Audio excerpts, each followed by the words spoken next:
Congratulations, you just set your date. Now it's time to start looking at venues. Today we're going to be talking about the pros and the cons of venues and what you should be looking for and what you should be avoiding here on Check 1 2 TV. Roll the credits. Tonight I'm gonna be your favorite DJ.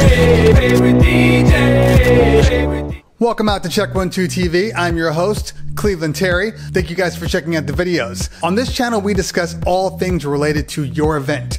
That may include DJs, vendors, venues, all the things that you want to know in order to have a successful event.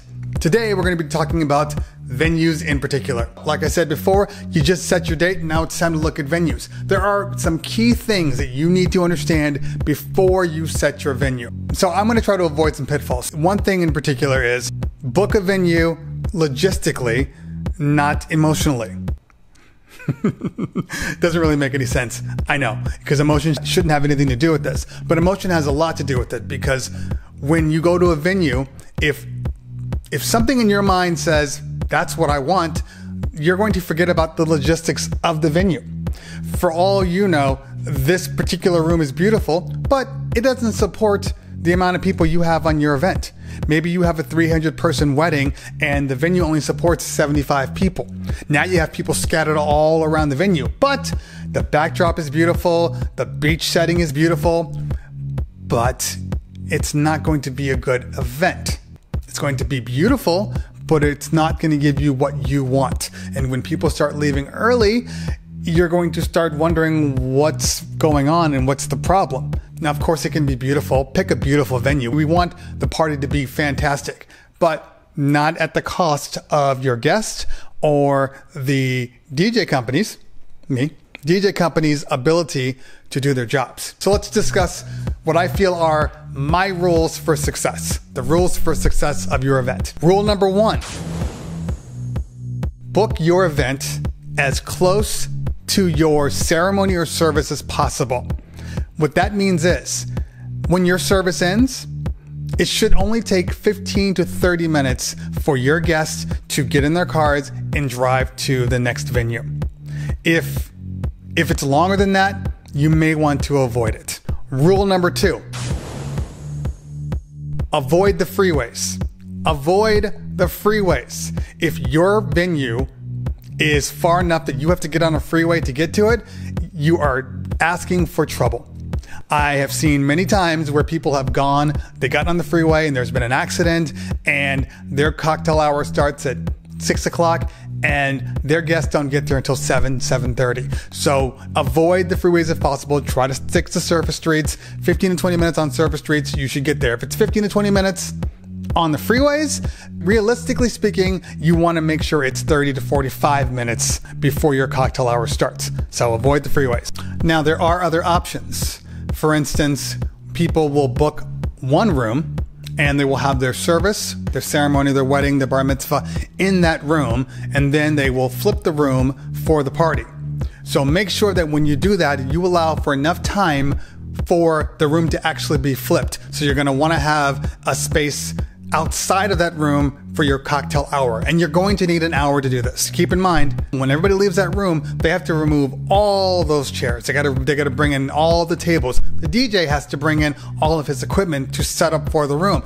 And normally speaking, a DJ gets there 1 to 2 hours before cocktail hour. So if you don't give them time, it's gonna put pressure on them. It's gonna make it harder. And if anything goes wrong, it's gonna delay your event. And we don't want to do that. So make sure that you give enough time to flip the room. No less than 1 hour. 1 hour should be all that it takes, but I've seen events where they flip the room and then they want everybody back in the room because they're using the same room for cocktail. And so they give us 15, 20 minutes. It's almost impossible. So just leave enough room for that. Rule number 3,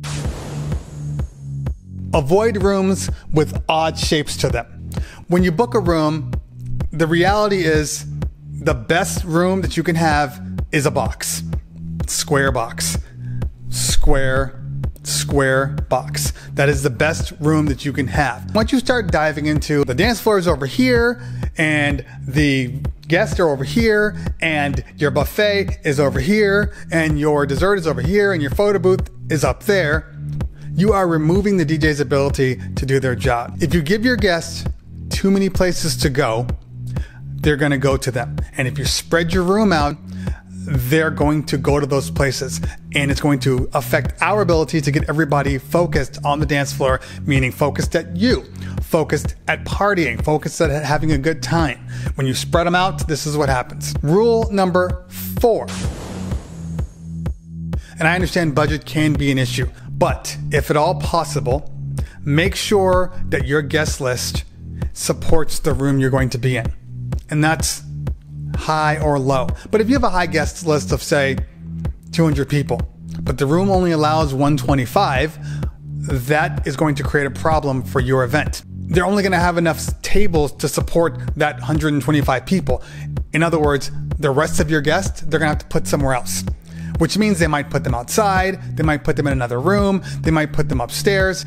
All of these things create issues for your party.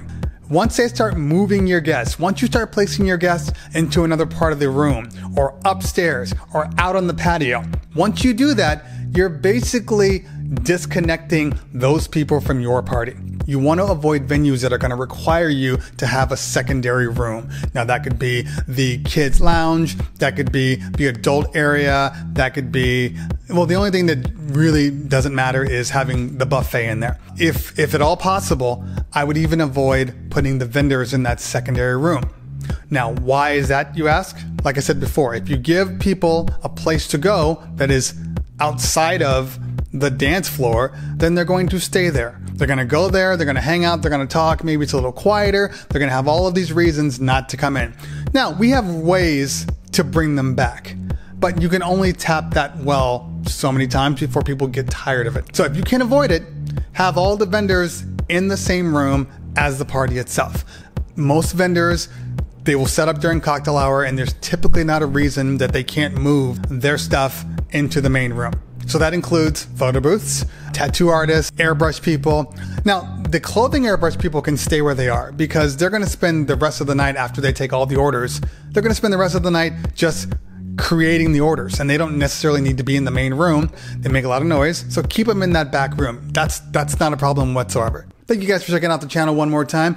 Please subscribe, and if you felt that this video was useful, go ahead and hit the like button. If you have any questions about venues, drop down in the comments below. Leave a question. I'll try to answer it as quickly as possible. Thank you guys so much. I'm Cleveland Terry, and this is Check 1 2 TV. When I say check 1 2, when I say check 1 2, when I say check 1 2, when I say check